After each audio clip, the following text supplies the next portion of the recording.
국회 행안위 현안 질의에서 정순신 변호사의 국가수사본부장 낙마 사태가 도마 위에 올랐습니다. 정부의 강제징용 해법을 두고선 여야가 첨예하게 대립했습니다. 국내 반도체 시설 투자 등에 대한 세제 혜택을 추가하는 이른바 K칩스법이 국회 기획재정위원회에서 의결됐습니다. 법안은 오는 30일 본회의를 통과할 전망입니다. 검찰이 위례 대장동 개발 특혜와 성남FC 후원금 의혹으로 이재명 민주당 대표를 재판에 넘겼습니다. 이 대표는 답정 기소라며 검찰을 겨눴고 국민의힘은 토착비리 부정부패 종합판이라고 비판했습니다. 전직 의원들의 시각으로 정치권 핵심 이슈를 풀어보는 여의도 정치회전, 반값 세비 등 의원 정수 확대 논란이 불러온 파장이 특권 내려놓기로 이어질지 전망해보고 20대 지지율 급락과 이재명 대표 기소로 각기 고심에 빠진 여야의 표정을 살펴보겠습니다.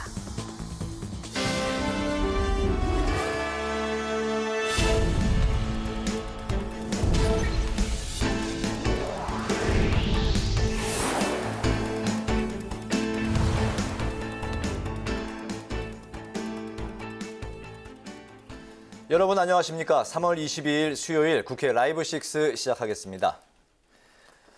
오늘 열린 행정안전위원회에서 윤희근 경찰청장과 일제 강제동원 피해자 지원재단 등을 상대로 현안 질의가 이루어졌습니다.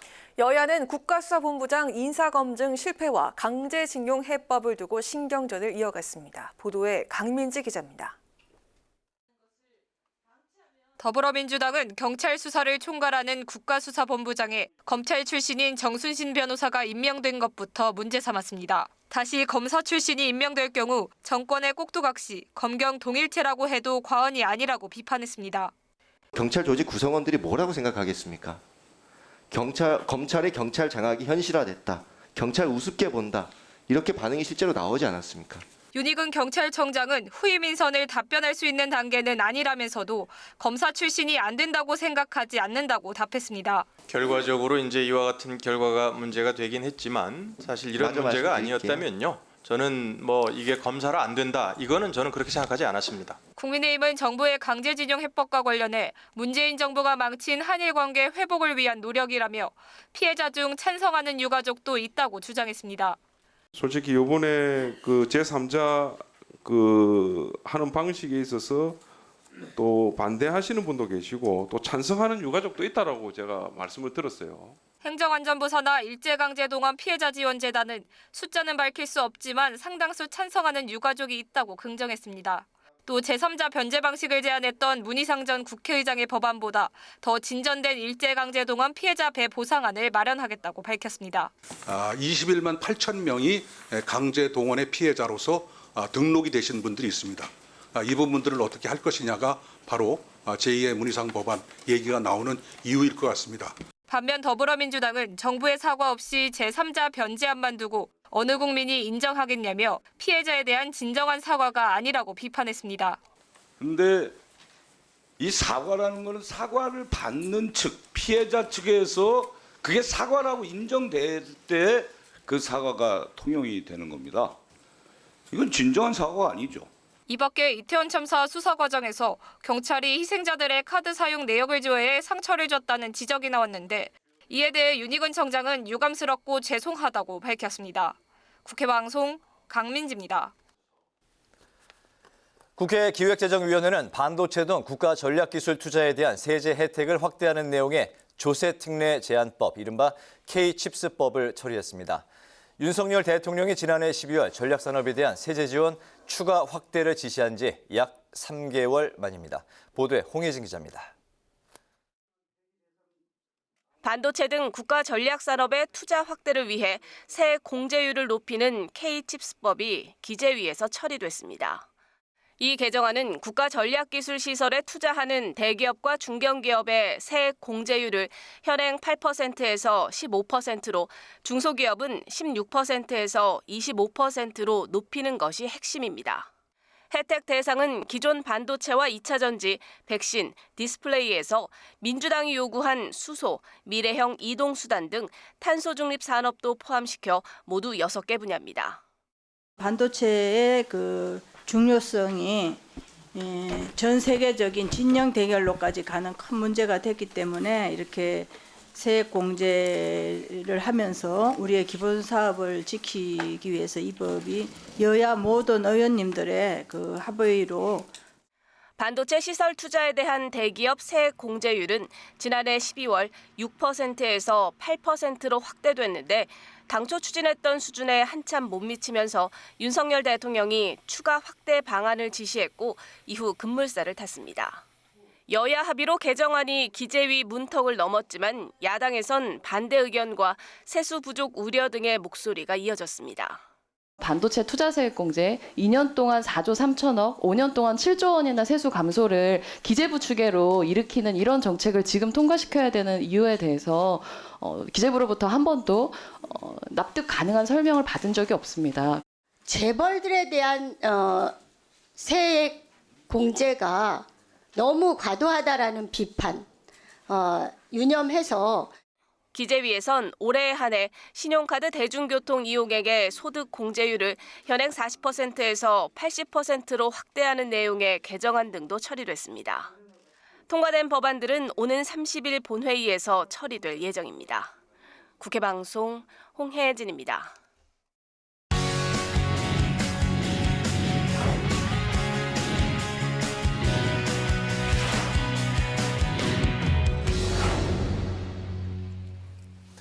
네, 오늘 주요 상임위 소식을 박지영 기자와 함께 좀 더 자세히 살펴보겠습니다. 박 기자, 어서 오세요. 안녕하세요. 네, 먼저 그 기재위를 통과한 K칩스법, 요새 이제 많이 나오는 그런 이야기인데 K칩스법부터 이야기를 시작해 볼까요?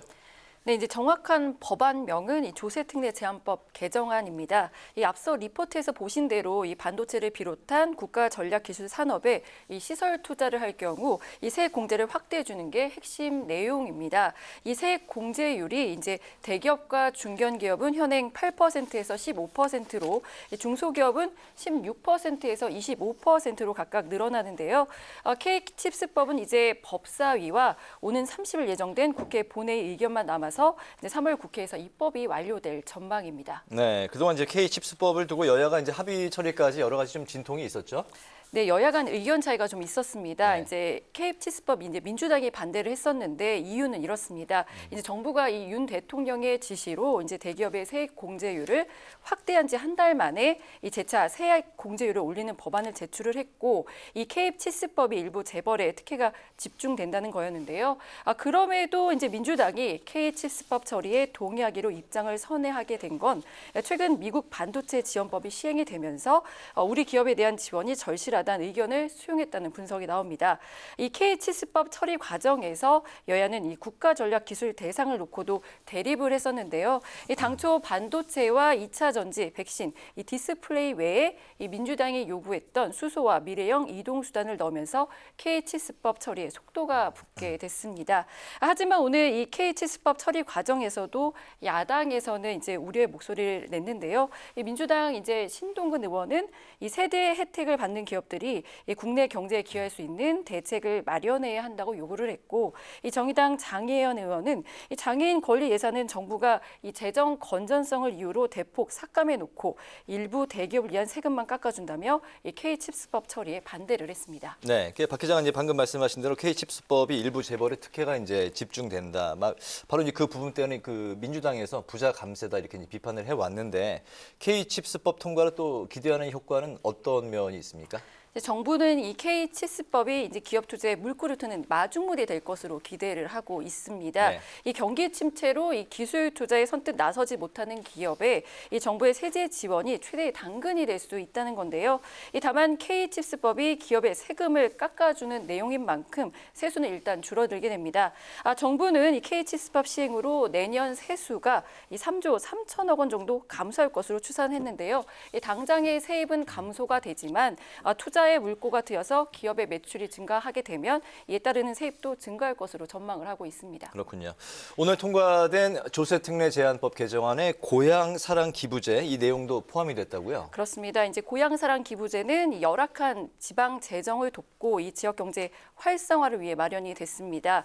개인이 자신의 거주 지역을 제외한 이 지역에 기부를 하면 이를 모아서 이제 지자체는 이 주민 복리 용도로 사용을 하고요. 기부자에게 세액 공제를 해주는 내용입니다. 이 고향사랑 기부제는 올해부터 시행될 예정이었는데 기재부가 이 금융투자소득세 시행을 올해에서 2025년으로 미루기에 이 조특법을 개정을 하면서 이 고향사랑 기부제를 함께 유예 대상에 묶는 바람에 이 시행이 2025년으로 밀렸다가 그 적용 시점을 다시 올해로 되돌리도록 한 겁니다. 또 이 조특법 개정안은 올해 그 1년간 신용카드 등 대중교통 사용분 소득 공제율을 기존 40%에서 2배인 80%로 올리도록 한 내용도 포함이 됐습니다. 네, 세액 공제에 관한 법들을 이제 주로 좀 이야기를 해봤는데 마지막으로 이제 한 가지 소식 더 살펴보도록 하죠. 오늘 그 행정안전위원회가 열렸는데 정순신 변호사 부실 검증 논란, 거기에 이제 한일 정상회담 등을 둘러싸서 여야 공방이 이제 치열하게 있었습니다. 여러 가지 이제 법안도 통과가 됐는데 특히 이목을 끌었던 부분이 지방자치분권 지역균형발전특별법이었는데 이게 그 좀 어떤 내용인가요? 이제 그동안 이 개별적으로 추진된 균형 발전과 이제 지방분권 과제를 통합한 법안으로 이제 정부가 지난해 11월 발의를 했습니다. 네. 이 법안은 윤석열 정부의 이 국정 과제인 기회발전 특구와 이 교육 자유 특구를 지정 운영하는 이제 근거가 담겼는데요.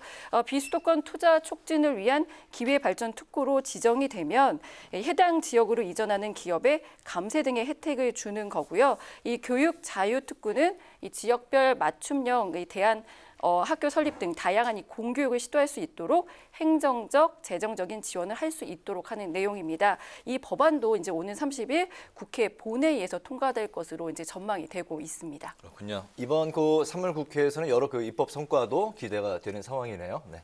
오늘 그 이슈 분석 박지용 기자와 함께했습니다. 박 기자 수고했습니다.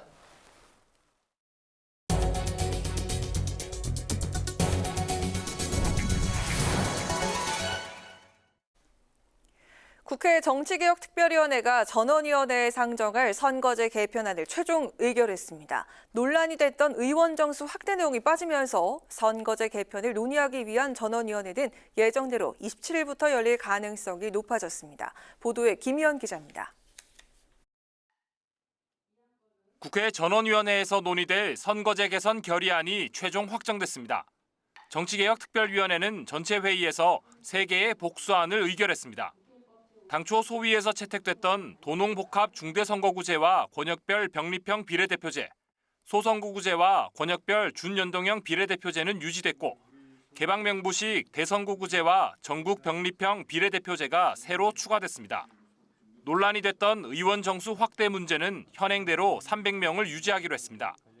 의원 정수 확대 논란이 일단락되면서 전원위원회는 예정대로 내일 본회의에서 구성한 뒤 27일부터 2주 동안 대여섯 차례 토론회가 열릴 예정입니다. 앞서 김진표 국회의장은 정개특위에서 마련한 안은 전원위원회 논의의 출발점일 뿐이라며 전원위원회 토론을 통해 진일보한 선거제도가 마련되길 기대했습니다.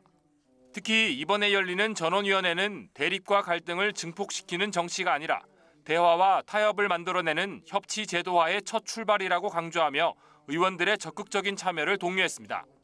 국회의원이 참여하는 전원위원회 외에 정개특위에서 공론조사 사업도 추진 중입니다. 5,000명 이상의 일반 국민을 대상으로 한 1차 조사와 1차 조사를 통해 모집한 500명을 대상으로 토론을 벌이는 등 수기 과정을 거칠 계획입니다. 또 다음 달에는 정치학과 법학 등 학계 전문가를 대상으로도 공론조사를 실시할 예정입니다. 국회방송 김희연입니다.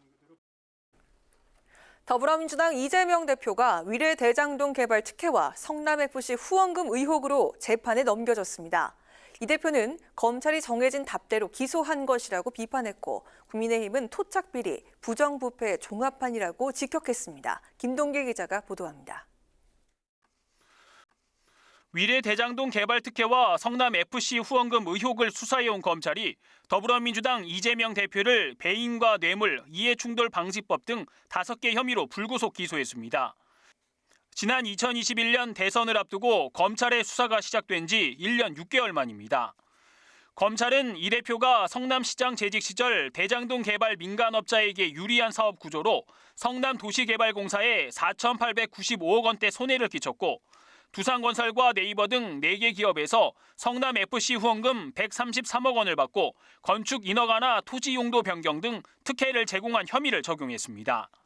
검찰은 이 대표 관련 핵심 의혹인 428억 원 약정설과 대선 경선 자금 수수 의혹은 이번에 기소하지 않고 수사를 계속 이어가겠다는 방침입니다. 검찰의 기소에 이 대표는 이미 정해져 있었던 것이라고 비판했습니다. 검찰이 온갖 압수수색쇼, 체포영장쇼를 벌이면서 시간을 끌고 정치적으로 활용하다 이제 정해진 답대로 기소한 것이라는 겁니다. 정해진 기소였지만 법정에서 진실을 가리기 위해서 최선을 다할 것이고 결국 명명백백하게 진실이 드러날 것이라고 믿습니다. 국민의힘은 이 대표에 대한 혐의는 토착비리 부정부패의 종합판이라고 비판했습니다. 또 이 대표가 피하고자 했던 진실은 법정에서 증거와 법리로 가려지게 될 것이라고 강조했습니다. 이재명 대표가 낯빛 하나 변하지 않은 채 아니라고 해도 수많은 증거와 진술은 모든 범죄 혐의의 주범을 이재명 대표로 가리키고 있습니다. 한편 이 대표는 검찰의 기소에도 불구하고 대표직은 유지할 수 있게 됐습니다. 당원 80조는 부정부패 관련 혐의로 기소된 당직자의 직무를 정지하도록 했지만 민주당은 이 대표에 대한 기소를 정치 탄압으로 보고 예외 규정을 적용한 겁니다. 하지만 비명계가 당무의 결정에 반발할 것으로 보여 당내 논란이 불거질 것이란 우려가 나옵니다. 국회방송 김동길입니다. 더불어민주당이 물가와 금리, 부동산, 고용 등 민생 4대 폭탄에 대응하기 위해 당 민생경제위기대책위원회 산하 대응단을 출범시켰습니다. 이재명 당대표는 올해 무역 적자가 작년 적자의 절반을 기록하고 제2의 IMF가 공공연히 거론되는데도 정부가 민생위기 대응에 손 놓고 있다며 윤석열 정권의 무책임한 모습이 더 큰 위협이라고 비판했습니다. 김태년 민생경제위기대책위원장은 발등에 떨어진 불이 된 민생 4대 폭탄 문제에 대해 면밀하게 점검하고 대응하겠다고 말했습니다.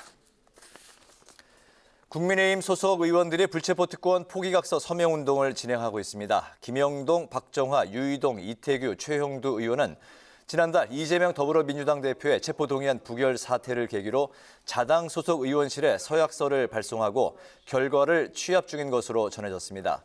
서약서에는 의원 본인의 범죄 혐의로 회기 중 체포동의안이 제출될 경우 불체포 특권을 포기하고 본회의 신상 발언에서 체포동의안 통과를 요청한다는 내용이 담겼습니다. 대한민국 헌정회 23대 회장의 5선 의원 출신으로 열린우리당, 대통합, 민주신당 등에서 활동한 정대철 전 국회의원이 당선됐습니다. 정 회장은 헌정회가 초정파적 국가 원로단체 역할을 해야 한다며 대통령, 국회의장, 여야 대표 등과 상시 소통 창구를 만들고 선진정치연구원을 설립해 국가적 정책 대안을 제시하겠다고 강조했습니다. 한편 헌정회장 선출 방식이 직접 투표로 바뀐 뒤 민주당 계열 인사가 당선된 것은 이번이 처음입니다. 일본의 새로운 방위 전략과 대한민국을 주제로 김영주 국회 부의장이 전문가 초청 특강을 열었습니다. 김준영 전 국립외교원장은 강연을 통해서 미일 방위 전략의 변화에 대해 우리나라는 진영을 선택하는 것이 아닌 한반도 평화를 추구해야 한다고 주장했습니다. 김영주 부의장은 한미일 동맹 현실화와 북한, 중국과의 대립 심화로 한반도는 지정학적 리스크가 고조될 수밖에 없다며 요동치는 국제질서 속에서 우리 국익을 지키기 위해 사력을 다해야 한다고 강조했습니다.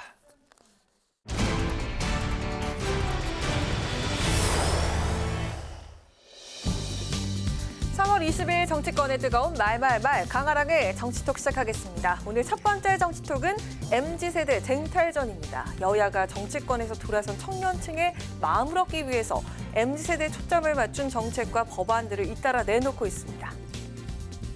어떻게든 당의 지지율을 끌어올리기 위한 노력들을 해나갈 것이고 청년층 수도권 지역의 민심을 얻기 위한 구체적 행보를 해나가겠습니다. 네, 먼저 김기현 국민의힘 대표는 청년들의 목소리를 직접 듣겠다면서 청년 대변인을 선발하겠다는 뜻을 밝혔습니다. 이뿐 아니라 대학생들을 상대로 한 1,000원 아침밥 사업을 확대하자고 제안했는데요. 1,000원 아침밥은 학생이 1,000원을 내면 정부가 1,000원을 더 내고 나머지 차액은 대학이 지원하는 방식으로 이뤄지는 대학교 식당 사업을 말합니다. 반면 민주당에선 주 4.5일제 근무제 법안을 예고했습니다. 주당 69시간 노동 계약을 둘러싼 정부의 엇박자가 점입 가경입니다. 대통령과 대통령실조차 손발이 안 맞을 정도로 졸속 노동계약을 추진하고 있다는 자기 고백입니다. 주당 52시간제 정착을 넘어서서 이제 주 4.5일제로 나아가야 합니다. 근로시간 개편 논의에 민감한 MZ세대를 겨냥해 정부의 근로시간 개편 혼선을 비판하는 한편 주 4.5일 근무제 추진을 약속했습니다. 주 4.5일 근무제는 지난 대선 당시 이재명 대표의 공약이기도 했죠. 또 학자금 대출 관련법 개정 추진도 언급을 했는데요. 취업 후 상환하는 학자금 대출에 대해서 일부 무이자 혜택을 주는 방안을 검토하겠다는 겁니다. 청년층의 마음을 사로잡기 위해 앞다퉈 정책을 예고한 정치권. 어떤 정책이 MZ세대를 마음을 사로잡게 될까요? 이어서 오늘의 두 번째 정치톡은 저출산 대책 해법입니다. 지난해 대한민국 합계 출산율을 보면 0.78명으로 역대 최저치를 기록했죠. 합계 출산율이란 여성 한 명이 평생 낳을 것이다라고 예상하는 평균 출생아 수를 뜻합니다.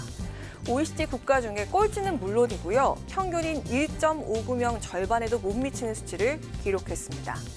이 사태의 심각성 때문일까요? 지난 8일 윤 대통령은 과감하고 확실한 저출산 대책을 마련하라고 주문했습니다. 이에 발맞춰 여당에선 파격적인 저출산 대책을 검토 중인 것으로 알려졌습니다.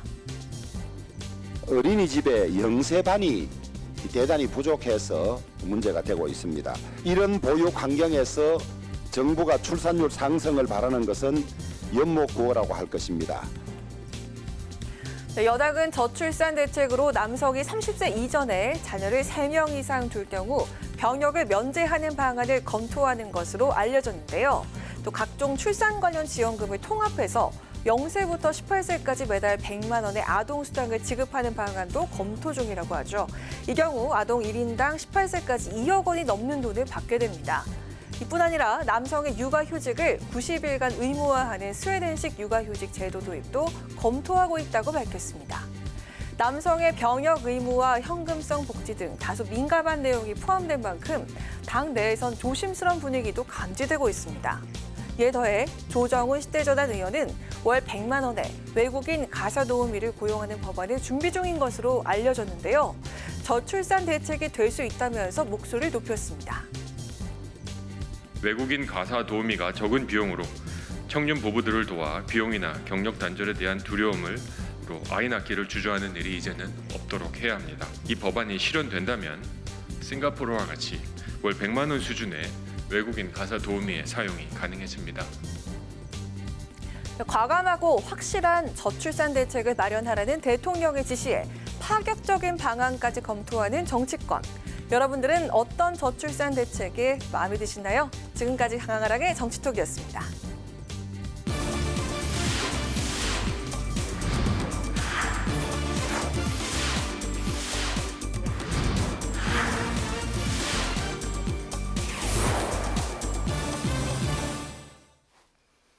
네, 이번에 여야 전직 의원과 함께 정치권의 가장 뜨거운 이슈에 대해서 양측의 이야기를 들어보는 시간입니다. 여의도 정치 외전, 신경민 전 더불어민주당 의원, 신성범 전 새누리당 의원 두 분 나오셨습니다. 반갑습니다. 네, 안녕하세요. 네.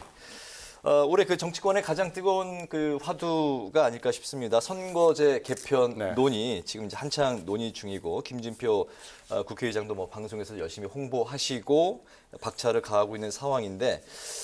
현재 뭐 좀 정해진 거는 좀 아무것도 없다는 이야기도 있고 또 그 의원 정수 그 50석 확대에 대해서 1, 2안, 이렇게 3안 중에서 이제 두 안이 50석 확대 이야기였는데 이것도 이제 없던 일이 이제 됐다고 전해지고 있고 여야가 의원 정수를 유지한 채로 27일 열릴 그 전원위원회 개최에 합의했다. 이런 이야기도 들리고 있습니다. 김진표 국회의장은 지역구를 10석을 줄이고 비례는 20석을 늘려서 총 310석이 어떠냐 이런 뭐 제안을 했다는 이야기도 들리고 있는데 전반적인 그 국회의원 수 확대에 대해서 두 분은 어떻게 생각하시는지 전반적인 선거제 개편 논의에 대해서 좀 어떻게 잘 진행될 것 같습니까?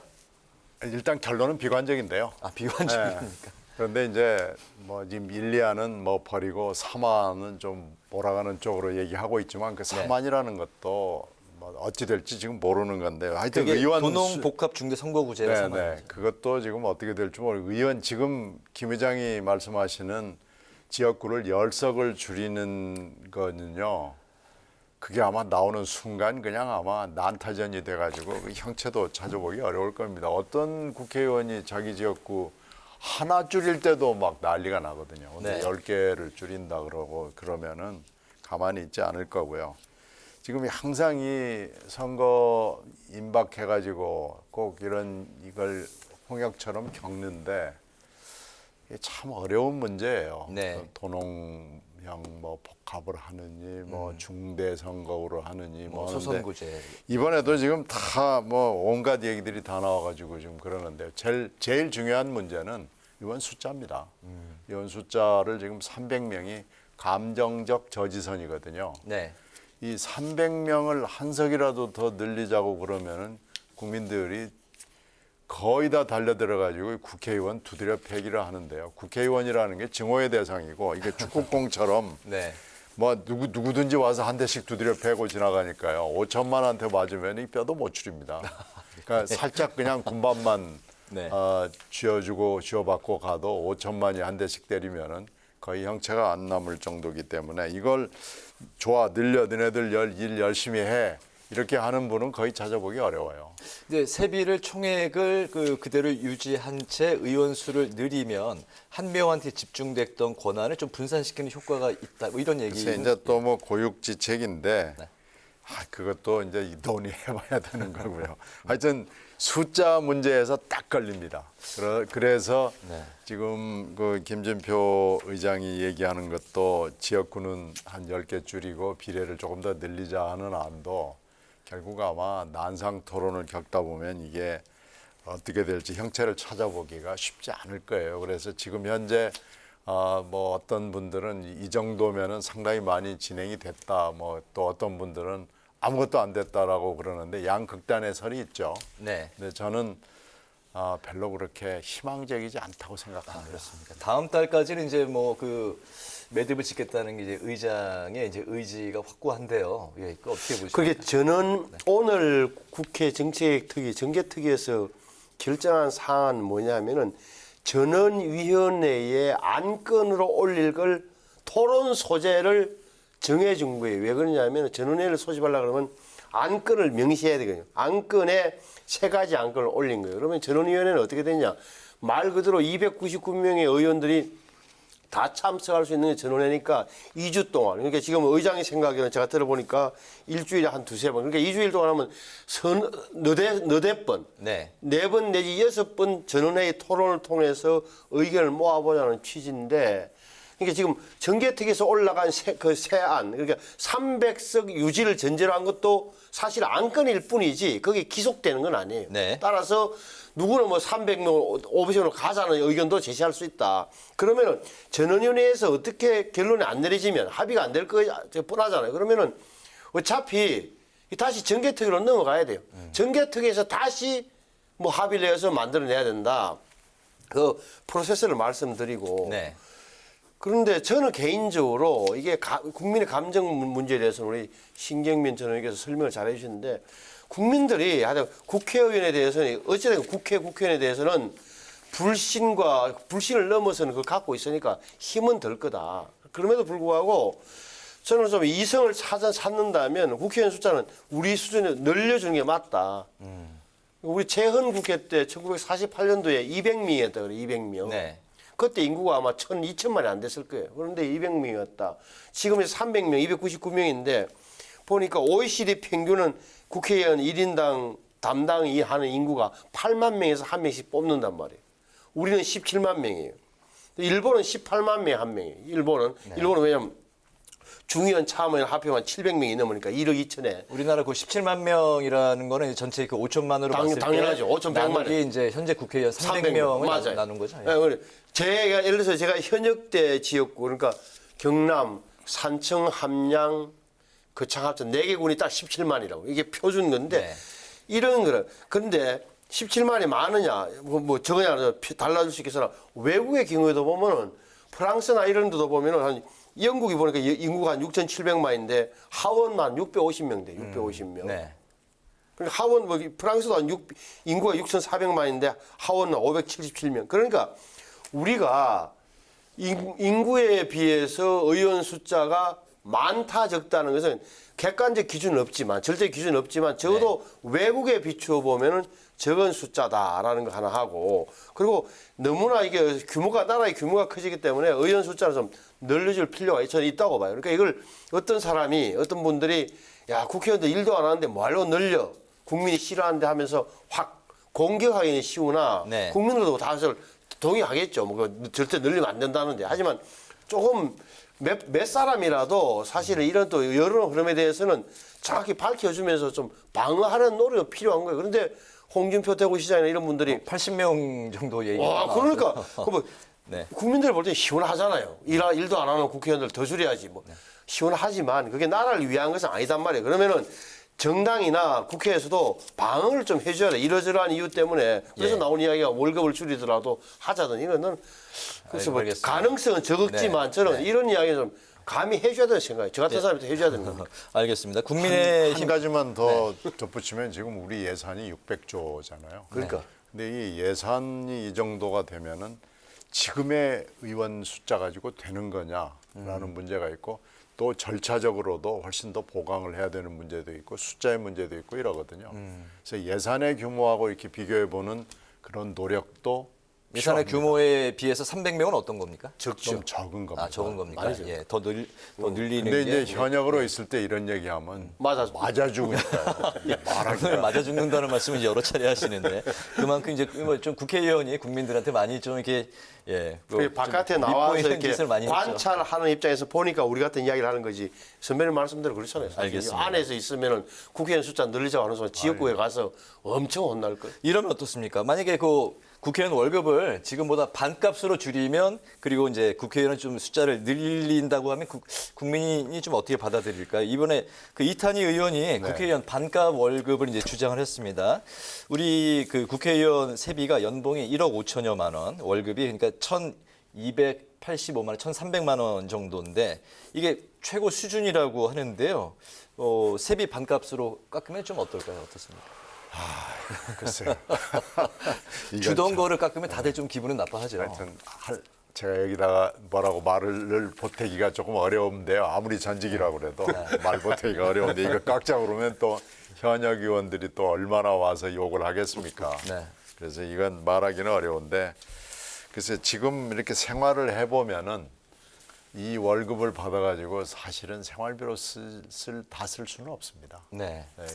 이건 어차피 지역구를 갖고 있고 또 의원의 어떤 기본적인 여러 가지 활동비를 생각하면은 이것이 과연 많으냐 하고 물어봤을 때 많다, 충분하다고 얘기할 수 있는 분들은 또 많지 않을 거예요. 그래서 그런저런 것들을 생각하면 반값으로 하자. 그럼 뭐 시원하죠. 시원한데 이거 그렇게 시원하게 그래 빨리 가자. 의원들이 또 정하는 거잖아요. 그렇죠. 자신들의 월급을. 그렇죠. 이제 그렇기 때문에 가능하지 않을 것 같아요. 자기 살을 또 깎아내야 되는 거기 때문에 이것도 그렇게 현실성은 높지 않습니다. 어떻게 그리고 의원들 평가를 돈을 많이 쓰고 하는 일도 없으면서 돈을 많이 가져가니까 줄이자는 접근 방법이 좀 잘못된 거죠. 그러니까 잘못된다 해보면 그건 바람직하지 않은 거예요. 국민들의 아무리 정서는 100% 이해한다 하더라도 어떻게 보면 국회의원들이 좀 일을 더 많이 할 수 있도록 일을 잘 많이 할 수 있도록 해주는 게 더 중요한 거 아니겠어요? 국회의원들이 뭐 질을 높인다 할까? 어떻게 보면 이렇게 좀 자질을 높여서 정부도 견제하면서도 새로운 사회 흐름에 맞게 입법을 하면서 국민 생활을 좀 더 낫게 하는 이런 게 방향이 맞지. 돈 문제로 돈도 많이 쓰니까 반 줄이자 그럴 테니까 의원 숫자 늘리는 게 동의해서라고 하는 접근은 제가 보면 좀 정통적인 제대로 된 접근 방법은 아니라는 점 때문에 저는 그건 회의적이에요, 사실. 알겠습니다. 이제 그 다음 이슈로 바로 넘어가겠습니다. 그 이재명 민주당 대표에 대해서 이제 불구속 기소 내려졌습니다. 이제 이재명 대표 이런 말을 했습니다. 이제 검찰 시간이 끝났고 법원의 시간이 시작됐다. 이건 이제 자신감의 이제 표명으로 해석이 되는데 앞으로 이제 그 진실이 밝혀질 거라고 자신을 해왔던 이재명 대표 과연 법정에서 그 동안에 여러 가지 좀 그 불리했던 또 이제 악재로 작용했던 자신의 정치적인 그런 세가 역전이 될 수 있을지 어떻게 전망하십니까? 먼저 이번에 들어볼까요? 봐서 이제 검찰의 시간은 지나고 이제 법원의 시간이 온 거는 맞죠. 근데 맞는데 이 부분, 그러니까 배임과 제3자 뇌물, 배임이라 하면 성남시장으로 있으면서 대장동의 민간업자들에게 완벽하게 유리한 구조로 대장동 개발 사업을 짜주고 결정을 해주고 시장으로서 그다음에 그들의 요구 사항을 다 들어줌으로써 결국은 성남도시개발공사에 4,890억 원의 손해를 끼쳤다는 게 배임이란 말이에요. 그러면 지금 이번 법제에서 똑같은 얘기. 이재명 대표는 결국 이것은 우리 내가 오히려 5천 몇백을 환원한 사위라는 논리를 계속 펼 텐데 저렇게 되면 뭐냐면 최고이익 왜 환수 조항을 왜 안 넣느냐. 그다음에 공모할 때 공모 지침서에는 왜 이런 걸 뺐느냐. 또 저들의 그 유동규 김만배 일당의 요구 조건이 하나하나 정진상 김용을 통해서 관철된 걸 어떻게 설명할 거냐. 여기 진짜 증거 싸움이 붙겠죠. 그걸 법정에서 봐야 된다. 성남 FC 문제는 예를 들어서 뭐 자기는 또 이게 그냥 다른 사람과 마찬가지로 다른 지자체랑 마찬가지로 똑같이 했다고 그러지만 따라오는 대가 관계를 어떻게 설명할까? 대가도 보면은 건축 인허가를 내준다든지 토지 용도 변경을 해준다든지 네이버의 경우에는 뭐 많은 게 있잖아요. 주고받은 공문에 의하면은 서로 완전히 거래하듯이. 이 부분은 그러면 다른 지자체에서는 이렇게 하는 거냐? 다른 지자체장들은 그러면 동일한 기회를 부여해서 어떻게 보면 비딩해서 그러니까 뭐랄까 이게 공정 경쟁을 통해서 뽑아준단 말이에요. 예를 들어서 농협만 하더라도 시장이나 군수가 그 시금고나 군금고를 정할 때 돈을 뭐 다른 걸 받고 해주는 게 아니라 그냥 공정한 경쟁을 하는데 선정위원들이 지역 기여도에서 농협이 잘하고 있다는데 가점을 주는 형식으로 해서 형식적으로나마 공정을 맞추는데 그런 게 없었다. 이런 데면서 뭐 논쟁거리가 충분하다고 저는 봐요. 그래서 뭐 이재명 시장 대표 입장에서는 나는 이길 거라고 이야기하겠지만 또한 검찰 입장에서 보면 많은 정언과 뭐 어떤 사인한 서류와 이런 걸로 갖고 있을 거다. 지켜봐야 된다 봐요. 네, 법원의 시간이 시작됐다는 이재명 대표. 어떻게 보십니까?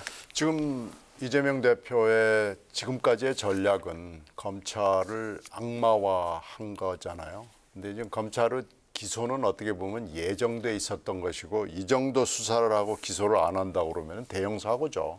그러니까 기소는 뭐 확실히 하는 거고요. 그렇게 따지면은 이제 검찰의 악마화는 일단 이재명 대표의 전략으로서 어떻게 보면 성공한 측면이 있어요. 그런데 이제 앞으로 재판에서 금방 신 의원이 얘기한 굉장히 복잡한 이 법리 논쟁을 가지고 치열하게 붙을 거고요. 이 싸움은 검찰이 지금까지는 공개되지 않았던 여러 가지 증거를 아마 내놓을 겁니다. 그래서 치열하게 붙을 수밖에 없을 거고요. 재판은 이게 불구속 사건이 됐기 때문에 굉장히 질질 끌게 될 거예요. 수없이 많은 증거를 가지고 얘기를 할 거고 또 증인이 나올 거고 그러면은 이 재판은 사실 언제 끝날지 더군다나 1, 2, 3심을 다 거치려면은 언제 끝날지 기약을 할 수가 없는 상황이 전개가 될 것이 너무 분명해 보입니다. 따라서 이제 시작인 거죠. 알겠습니다. 끝나는 시간은 전혀 확정하거나 기약할 수가 없습니다. 알겠습니다. 덧붙여서 또 질문 드리겠습니다. 민주당 지도부가 입장을 바로 정리를 했습니다. 당무위원회를 열고 당원 80조 문제는 정리를 했습니다. 작년에 이거 신설한 그 정치 탄압 조항을 이제 적용하기로 했는데요. 무죄 추정 원칙에 의해서 유죄가 확정될 때까지 그러니까 1심에서 유죄가 나와도 대표적 유죄에 아무런 그 문제가 없다는 게 이제 지도부 입장인데 더 좋은 미래, 민주당의 길, 뭐 당직 개편 등 여러 가지 요구가 나오고 있는 상황인데 결단도 요구하고 있고 이런 목소리 이제 이재명 대표는 어떤 입장과 앞으로 이제 어떤 목소리를 낼까요? 뭐 빤하죠.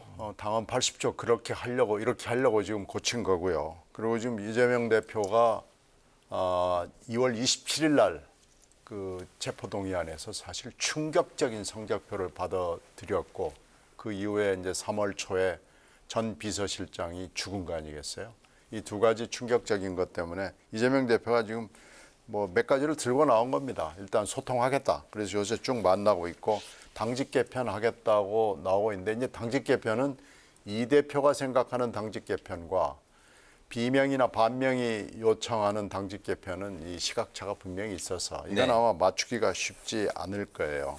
그래서 지금 하고 있는 여러 가지 일들은 2차 체포동의안에 맞춰서 지금 되고 있는 것이기 때문에 이건 결국 한마디로 얘기하면 대표직을 고소하겠다는 얘기거든요. 네. 그래서 계속해서 이 불씨는 남아있을 거고요. 2차 체포동의안이 국회에 언제 올지는 기약하기는 어렵습니다만 하여튼 2차 체포동의안이 국회에 올 때까지 계속해서 이 이슈를 가지고 당내가 부글부글 끓죠. 네, 알겠습니다. 네, 신성범 의원님. 80조 이게 나오는 순간 우리가 이미 정해져 있잖아요. 그러니까 아하, 정치 탄압이다. 이재명 대표가 정치 탄압을 받았기 때문에 그 기소 그 80조의 조항에 의해서 기소되더라도 아무런 정치적인 불이익은 없다. 대표직을 해서 유죄도 됩니다. 라고 당 안에서는 합의하여 인정해 줬는데 문제는 당 바깥의 여론이죠. 국민들이 볼 때 어떻게 할 거냐. 그러니까 제가 거듭 말씀드리지만 이 모든 출발점이 작년에 3월 달에 대통령 선거 끝나고 나서 석 달 만에 보궐선거에 출마하겠다고 하시고 2달 만에 다시 대표가 되는 순간 배퇴된 거잖아요. 결국 그 문제란 말이에요. 결국 그러니까 이미 2중 3중으로 방탄장치를 해놨고 당내 장치도 됐다. 당내 세력이 있기 때문에 넘어가지만 민심이 앞으로 어떻게 볼 것이냐는 다른 차원의 문제인 거죠. 알겠습니다. 이번에 그 질문 하나씩 각각 이제 그 의원님께 하나씩 이제 질문 드리겠습니다. 먼저 그 신성범 이제 의원님께는 국민의힘의 최근에 그 MZ 세대 지지율이 뚝뚝 떨어지고 있습니다. 뭐 여러 가지 그 이유가 있을 텐데 뭐 그 노동 시간 69시간제 뭐 그런 것도 있었고 20대 지지율이 13%가 나왔습니다. 김기현 신임 당 대표가 지금 비상이 걸린 상황인데 앞으로 요 그 MZ 세대 마음을 다시 얻기 위해서 국민의힘은 좀 어떻게 해야 될까요? 이준석계를 어떻게 다시 좀 끌어안아야 될까요? 어떻게 보십니까? 그게 단순하게 이준석 또는 천하람 뭐 위원장을 끌어안는다고 해결될 문제는 아닌 것 같아요. 이게 MZ세대가 갖고 있는 게 좀 이미지가 뭐랄까 지가 쭉 압축됐다 그러니까 축적된 게 쌓인 이미지의 결과라고 봐야 된다. 네. 그것은 전당대회 때 이준석과 천하람이를 뭐 하는 그런 측면도 분명히 있지만 이게 당과 우리 당과 윤석열 정부의 태도나 접근 방식이 그들에게 약간 뭐랄까 반감을 산 측면을 좀 찾아내야 돼요. 네. 대표적인 게 아마 69시간 월급제는 뭐 그런 문제일 거예요. 저는 보는 거예요. 그래서 네. 어떻게 문화적인 측면도 있을 때요. 이렇게 당의 의사결정 구조가 너무 젊은 사람 하는 말로 너무 구리다 이런 거 있잖아요. 그런 걸 좀 잘 봐야 된다. 그래서 이걸 단순하게 이준석을 끌어안음으로써 이준석을 끌어안으면서 해결될 문제는 아닌 것 같다. 오히려 당의 의사결정 구조, 그다음에 정책적인 접근 이런 걸 전반적으로 이미지업을 할 수 있는 걸 찾아내야 된다. 저도 사실은 저도 좀 연배가 있기 때문에 잘 모르겠어요. 그래서 당에서 젊은 사람들 의견을 과감하게 좀 많이 들어보고 했으면 좋겠다는 생각 갖고 있어요. 알겠습니다. 국민의힘이 MZ 세대에 대한 지지율이 그 위험 시그널이라고 한다면 또 민주당 쪽에서는 호남에 대한 지지율이 또 마찬가지인 것 같습니다. 뭐 민주당 지지율이 최근에 이제 좀 반등을 했는데 이게 민주당이 잘해서 그런 게 아니라 한일 정상회담 주 69시간제에 대한 그 반사 이익을 얻은 걸로 이제 해석이 되고 있는데요. 호남 지지율이 민주당에 대한 지지율이 38%, 또 호남 장내 정치 지도자를 묻는 질문에 이재명 대표 24.5%, 없다 모른다가 무당층 53%입니다. 이 민주당 어떻게 보십니까? 이 시그널은 사실 좀 됐어요. 몇 달 전부터 심상치 않다는 얘기가 호남에서 계속 들려왔고요. 네. 이게 조금씩 이런 움직임으로 이 방향으로 움직이다가 지금 이게 확정적으로 최근 조사에서 드러난 겁니다. 근데 이 호남 지지율은 수도권 지지율과 아주 직결됩니다. 네. 그래서 이건 굉장히 심각하게 받아들여야 되고요. 무당층이 늘어났다는 것은 중도층하고는 의미가 좀 다릅니다. 이게 훨씬 더 심각한 겁니다. 네, 전국 1위예요. 무당파 비율이. 네, 그러니까 호남 분들이, 호남의 유권자들이 민주당에 대단히 실망했는데 국힘당 지지까지는 못 가겠다라고 지금 보는 거죠. 근데 이것을 심각하게 받아들여서 이 현상을 어떻게 보면 저지할 수 있는 특단의 대책이나 전략이나 태도 전환이 지금 필요한 시점이고요. 이건 결국 이재명 대표의 진퇴와 관련이 있습니다. 그러니까 이 문제를 그냥 조금 더 열심히 하자. 우리가 더 끈을 조이면 되는 거 아니냐라고 생각할 수 있는데 이 문제는 그런 전환이 아니고 질적 전환이 지금 필요한 때라고 봅니다. 알겠습니다.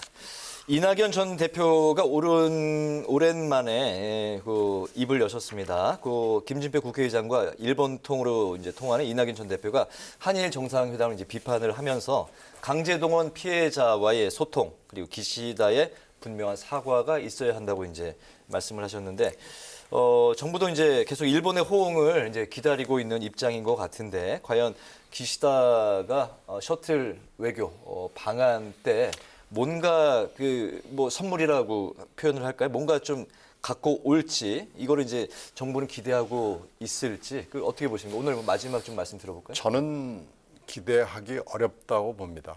어떻게 해도 지금 일본이 아베 이후에 체질 전환이 돼 있거든요. 네. 그리고 이번에도 보면은 그렇게 윤석열 정부가 100% 양보를 했는데도 불구하고 한치도 움직이질 않잖아요. 바로 합의가 거의 공식화된 그런 순간에도 외상이라는 사람이 나와가지고 강제징용이라는 건 존재하지 않았다라고 얘기를 하는 판이거든요. 네. 그러니까 이 협상을 주도했고 실무자들을 지휘했던 사람이 그렇게 얘기한다는 것은 기시다 수상의 태도를 반영하는 거고요. 지금 4월 지방선거나 아니면은 방안의 즈음에서 기시다 내지는 기시다 내각의 태도 전환을 바라고 있는 윤석열 정부가 제가 보기엔 너무 순진한 거고요. 외교를 읽지도 못하는 거고 일본의 전환도 읽지 못하는 거고요. 이 사안의 성격상 이렇게 원샷으로 폭탄주 쫙 들이키듯이 해결될 수 있는 문제가 아니라는 것을 너무나 무시하고 있는 겁니다. 이건 반드시 후과가 따를 거고 이대로 가서는 큰 사고가 날 가능성이 있기 때문에 지금 외교기 때문에 수습하기가 쉽지는 않아요. 그러나 국내적으로 좀 자세를 낮추고 자세를 전환하는 모두 전환이 좀 필요하다고 봅니다. 이런 상황에서 이제 모두 전환을 또 이제 할 수 있을지 생각도 드는데 뭐 기대할 게 없다고 말씀하셨습니다. 저는 완전히 뭐 가능성이 사라진 것은 아니다. 다시 말하면 기시다 개인적으로 보면 8년 전에 2015년도에 위안부 합의를 했는데 그 뒤집어진 데 대한 개인적 트라우마도 있는 사람이다. 또 다음 달 4월 달에 선거를 앞두고 있는 내각 수반으로서의 자민당 총재로서의 입장도 이해하는 거다. 그렇다면 7월 달에 8월 달에 왔을 때는 달라진 상황에서는 어느 정도 저는 뭐 다른 소리가 나올 수 있다고 봐요. 네. 전제로 하고 설사 나오지 않으면 어떻게 될 거냐. 그러다 원점으로 돌아가면 그러면 윤석열 대통령이 가만히 있어야 되냐 이 사태를. 오늘 어제 윤석열 대통령 이야기한 거 보면은 정말 출구 없는 미로에 갇힌 기분이었다. 그런데 국제 정세는 엄혹해지고 북한은 저렇게 핵고도화 되는데 한국과 이런 협력할 수밖에 없는 처지라 자기가 정치적으로 이익을 위해서는 편한 길을 선택할 수 있지만 결단을 내린 거라고 표현하는 걸로 봤고 또 하나는 그 이야기 중간에 보면 담을 먼저 허문 쪽이 있고 우리가 먼저 허물면 국제사회가 저 안 허문 집 때문에 사이가 더 안 좋아졌다는 소리를 하게 될 거다. 그러니까 우리가 도덕적 우위에 설 수 있다는 판단도 하고 있는 것으로 보인다. 그럼 남는 문제는 그렇게 서둘 일이었느냐 그 질문밖에 남는 게 없는 거예요. 서둘 수밖에 없었던 상황을 대통령이 설명하고 있는 거고 성공이나 실패하는 것은 좀 더 시간이 필요하다. 언제까지 필요하냐? 결과를 봐야 돼. 결과는 언제 보느냐? 윤석열 대통령 임기 끝날 때쯤이나 아니면은 그때 보면은 초기에 잘했다고 평가를 받거나 아니면은 좀 더 좁힌다면 7, 8월에 기시다가 왔을 때 하는 말을 보면 알 수 있다. 그래서 좀 지켜봐야 된다는 말씀을 계속 드리는 거예요. 이거는 당장 정서에는 반하지만 지금 국면에서는 국제 정세를 보고 지금 뭐 중국과 러시아가 이제 정상회담도 하고 기시다는 키이우를 가고 이런 일련의 흐름 속에서 우리 입장에서는 시간을 많이 있어가지고 선택 안 하고 계속 쭉 지금까지 해왔던 대로 현 상태를 아주 그 일본과의 경제적 국면을 유지할 수 없는 그런 걸로 그 시간이 별로 없다는 거예요. 제가 볼 때는. 그래서 이 문제는 좀 시간을 보고 찬반 내지 결과를 보고 판단하는 게 맞는 거다라고 감히 생각해요. 알겠습니다. 일단 그 7, 8월로 예상이 되고 있는 기시다 총리의 방한때 어떤 이야기가 나올지를 좀 이렇게 지켜볼 필요가 있다. 예, 알겠습니다. 오늘 여의도 정치외전 지금까지 신경민 전 더불어민주당 의원, 신성범 전 새누리당 의원과 함께 선거제 개편 그리고 이재명 대표 기소 등에 관해서 두 분의 말씀을 들어봤습니다. 오늘 두 분 말씀 잘 들었습니다. 네, 감사합니다. 고맙습니다. 네, 오늘 국회 라이브 6도 여기서 마치겠습니다. 시청해 주신 여러분 고맙습니다.